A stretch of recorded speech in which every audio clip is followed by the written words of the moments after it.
Bonjour à toutes et à tous. Alors aujourd'hui, nous allons parler dans cette petite vidéo des lames du tarot de Jodorowsky.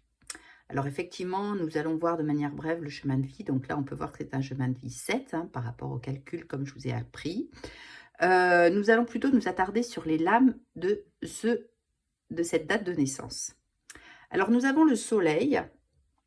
Le soleil va nous indiquer quand même que cette personne qui est née donc le 19 c'est le soleil, est quelqu'un qui a beaucoup de feu en elle, beaucoup de dynamisme, prête à briller. On peut le voir d'ailleurs par ces deux personnages un peu qui rayonnent sous ce soleil, qui se tiennent la main, qui ont l'air heureux. Effectivement, on est aussi dans une personne assez yang, assez directive.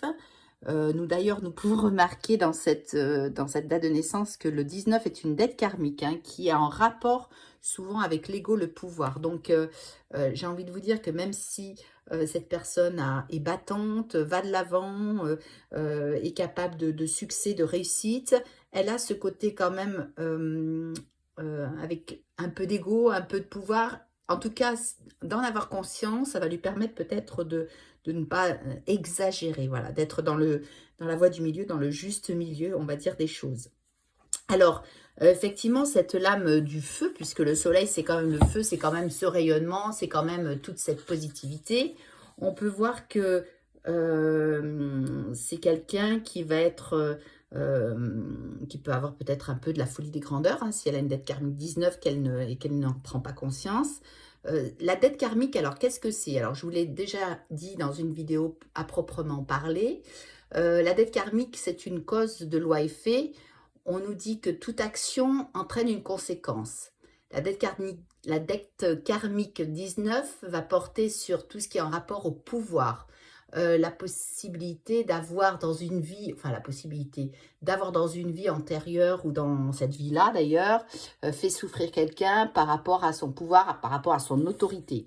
Donc, très important d'en avoir conscience pour pouvoir dépasser un petit peu ce schéma qui va un jour se retourner contre nous, puisque c'est quand même la loi boomerang, ça se retourne à un moment ou à un autre.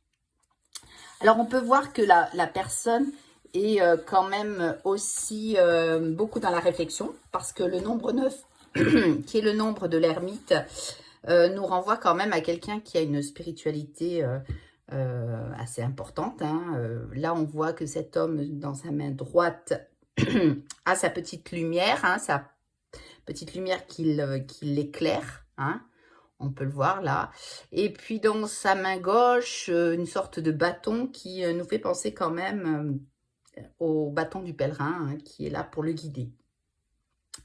Donc cet ermite, j'ai envie de dire que l'un dans l'autre, nous donne, ce 19 avec ce 9 nous donne quand même un certain équilibre. Parce qu'effectivement, on va dire que l'amour là est vu sous un angle plutôt spirituel. Une lame qui est plutôt celle de la réflexion. Effectivement, l'ermite est un personnage ayant une vie intérieure intense, avec beaucoup de réflexion.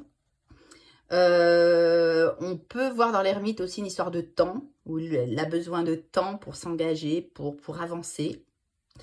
Voilà, enfin, une belle association entre ces deux nombres. Et la dernière, on est donc sur l'amoureux.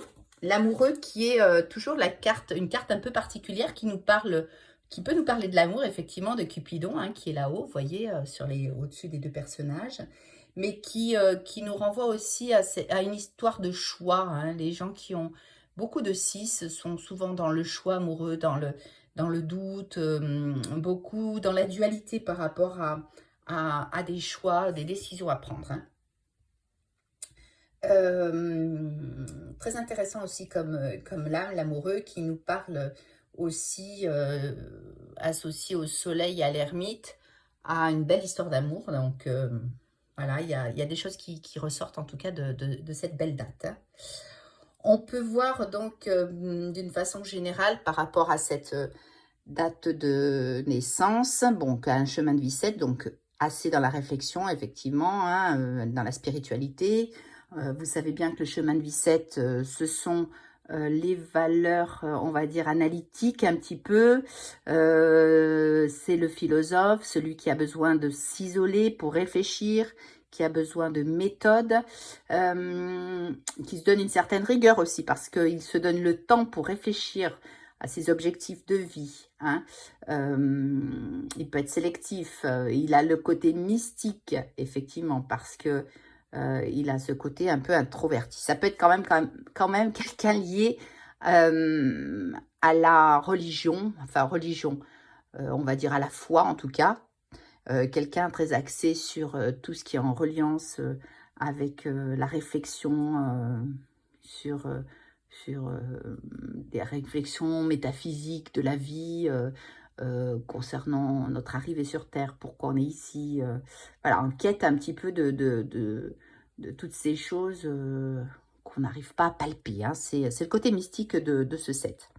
On peut voir donc que son courant majeur, quand elle arrive sur Terre, cette personne est un 5 par un 23. 23, c'est la protection. C'est vrai que c'est un bon nombre en numérologie hein, qui nous parle de protection.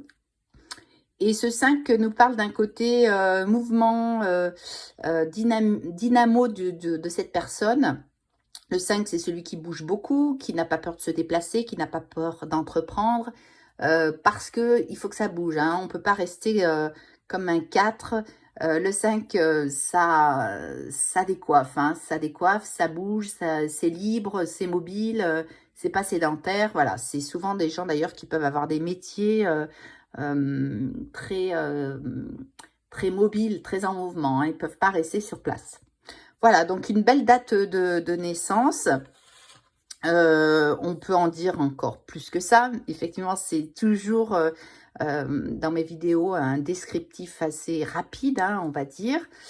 Maintenant, si vous voulez une consultation, vous pouvez me contacter. Voilà, je vous remercie une fois de plus d'écouter mes vidéos, de me liker, de vous abonner. Je vous dis à très bientôt. Belle journée à toutes et à tous. Au revoir, namasté.